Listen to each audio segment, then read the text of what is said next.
Welcome to the square line technique. This hair shape epitomizes the line series and forms the foundation upon which all further applications of this technique are based. In this instance, a square line with a fringe is being executed.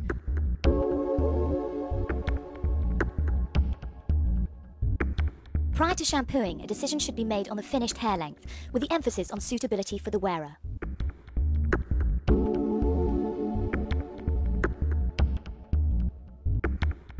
Make a thorough assessment of the hairlines, including the nape and the hair around the ears, and for this shape, pay particular attention to the crown, as this will have a bearing on the finished result.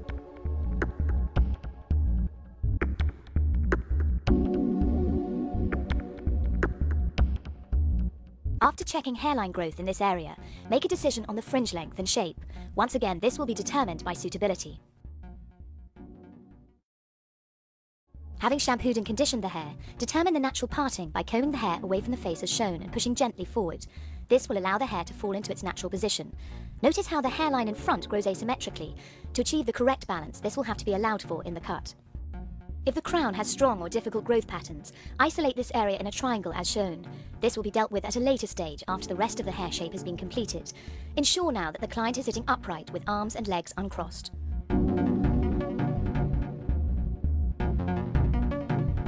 In this instance, the crown doesn't pose a significant problem, so continue by dividing the hair vertically at the centre back. Now take a horizontal section. In order to produce a square shape, this section should be slightly inverted. This will also compensate for the roundness of the neck and the inclination of the head. Keep the head tilted forward through this part of the process to minimise the undulations of the neck. Comb the hair in the direction in which it grows and cut a line that mirrors the angle of the section. Extend the line into the corner, taking care not to over-direct the hair.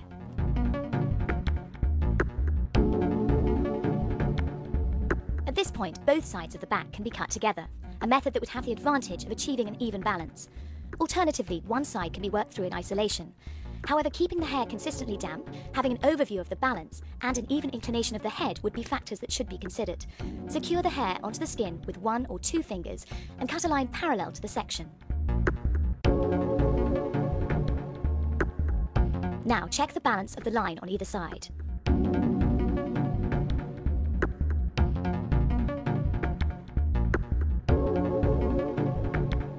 Now take a section parallel to the first and comb the hair down onto the skin. Whilst cutting, the hair can be secured with either the back of the hand, which will give maximum tension, or 1 or 2 fingers, which will give less tension. With either method, use fine sections and always follow the guideline.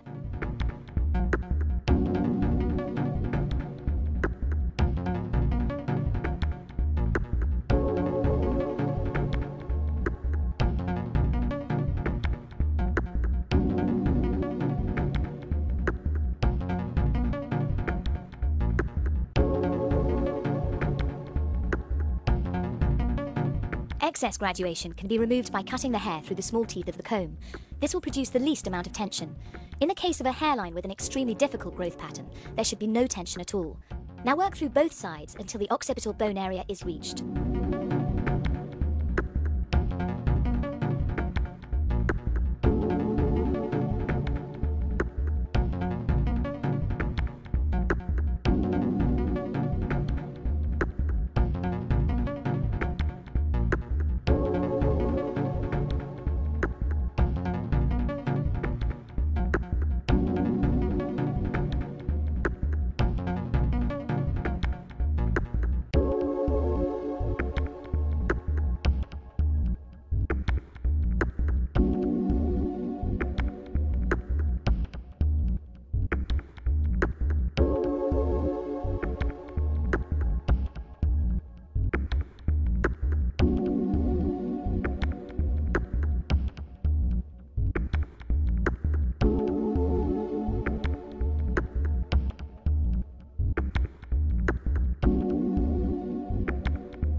occipital bone, there are two options. Either cut up to the crown prior to connecting with the sides, or option 2, the back and sides are cut together.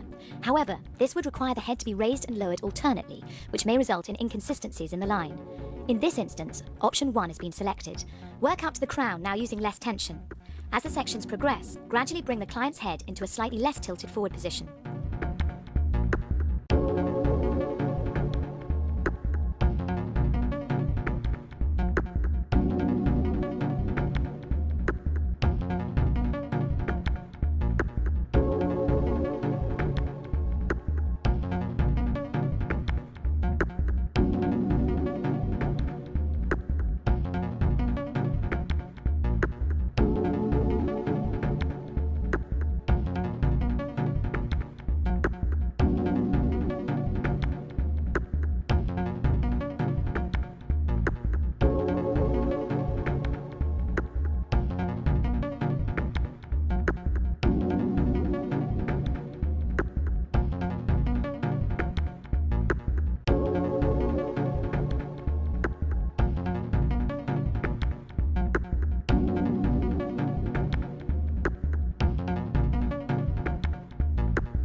As the crown area is reached, use the comb to cut the line, as this method employs the least amount of tension.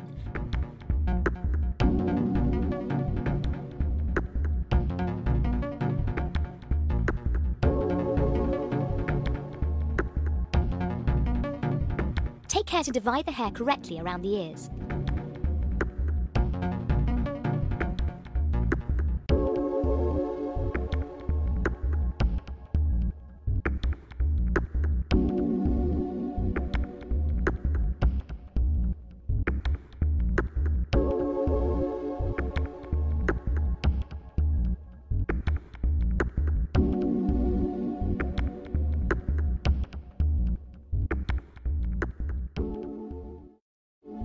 Now, use the same sectioning and cutting procedure and regularly checking the balance of the shape as it develops.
Now to join the back with the sides. With the head in a natural position, using the hair behind the ear as a guide, take a section that flows from the back to the front.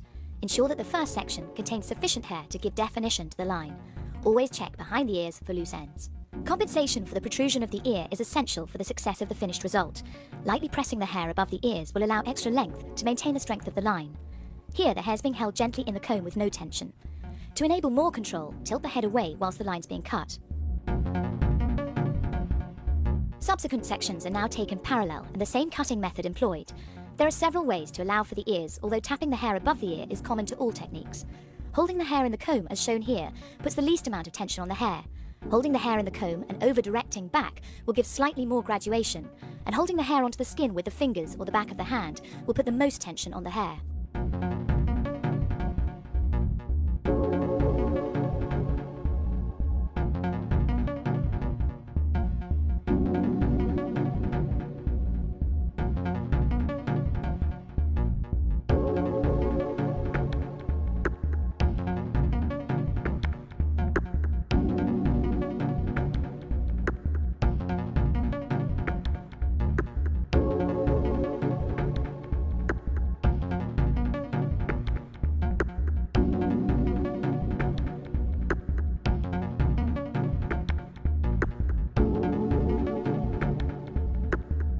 When there's sufficient hair to make the technique viable, lifting the hair with the comb and scissors together will give more control.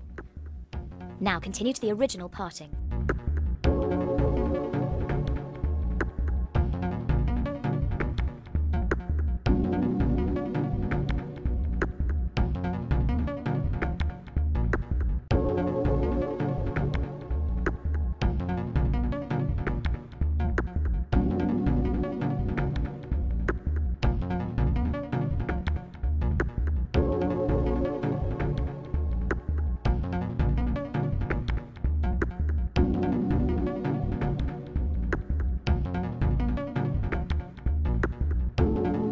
Now make a thorough assessment of the shape so far.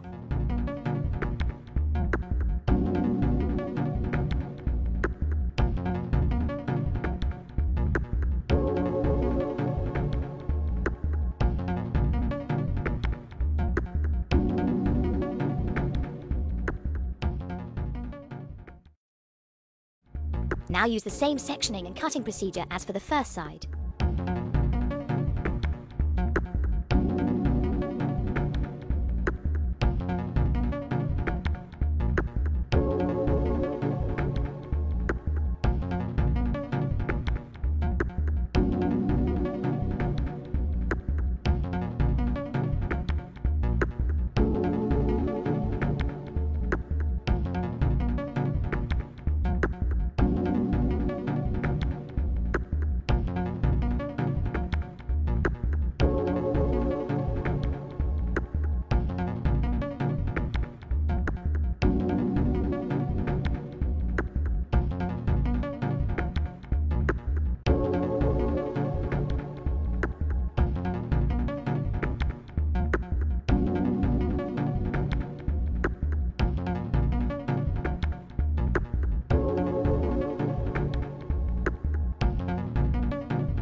The shape of the fringe is determined by two factors, the overall haircut shape and suitability.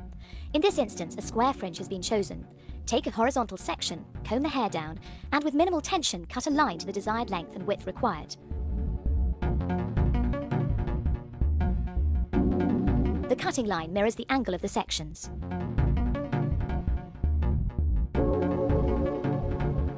Now take horizontal sections until you run out of hair.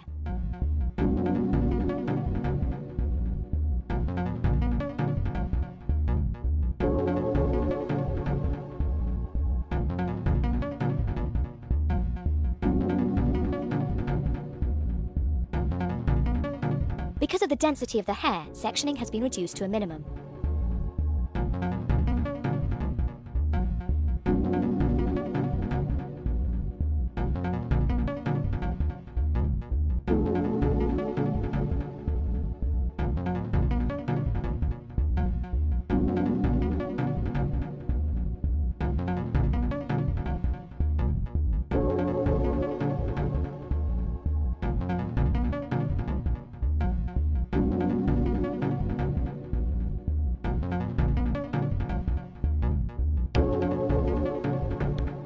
As before, more control can be obtained by holding the hair between the comb and scissor.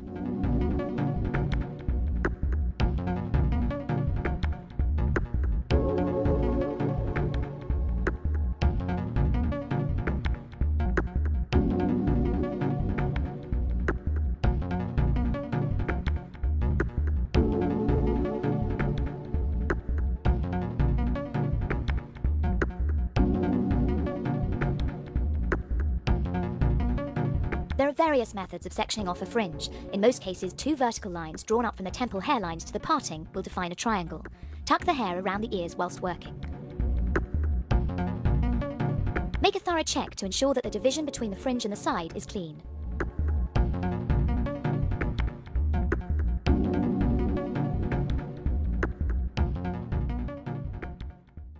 Now use the same sectioning and cutting procedure as for the first side.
The line is now checked against the skin using the back of the hand to secure the hair against the skin.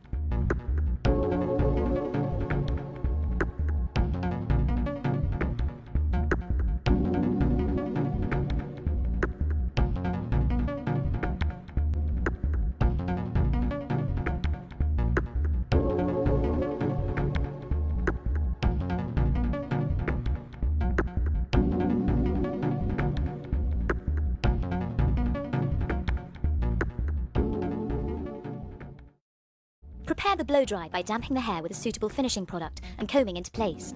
Now use a wrap drying technique that starts from and employs the same sections as the cut. Use tension to control the mid-lengths and ends of the hair and give natural root lift. The resulting smoothing of the cuticle will make the hair shine.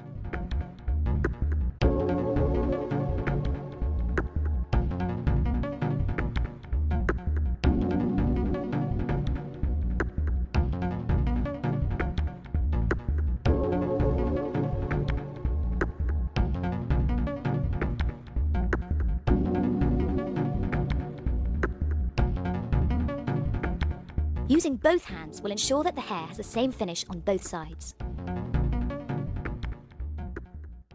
Re-establish the parting and ensure the hair is combed through evenly, checking the evenness of the blow dry, especially the hairlines. Stand back and make a thorough assessment of the overall shape. Redefine the outline, including the fringe, paying special attention to the area below the ears.